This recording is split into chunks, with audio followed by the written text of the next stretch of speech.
Hello friends, আমি মৌমিতা আবার একটা খুব সুন্দর শাড়ি নিয়ে চলে এলাম তোমাদের কাছে। এগুলো যে শাড়িটা দেখাবো এগুলো হচ্ছে পিওর সিল্কের রেপ্লিকা। দেখো কালারটা কি সুন্দর, একদম এক্স্যাক্ট কালারটা দেখছো কিন্তু এক্স্যাক্ট, মানে যেরকম ভায়োলেট কালারটা একটা শেড ডিপ, মানে এখানে একটু পিঙ্কিশ আসছে কিন্তু শাড়িটা কিন্তু একদম একটা এরকম ভায়োলেট কালারের উপর যাচ্ছে। ঠিক আছে, দেখো শাড়িটা এরকম, এটা কিন্তু পুরো প্রিন্টেড, যেরকম আমরা পিওর সিল্ক পরি সেরকম পিওর সিল্কের কিন্তু এটা রেপ্লিকা। আচ্ছা, এবার দেখো পুরো শাড়িটাতে কিন্তু এক কালারের শাড়ি যাচ্ছে।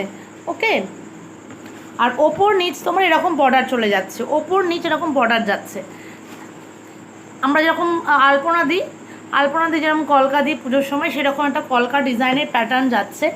হ্যাঁ, কলকা ডিজাইনের প্যাটার্ন যাচ্ছে, ওপর নিচে বর্ডারটা তোমরা এরমভাবে পাচ্ছ। আর শাড়িটা এত সফট,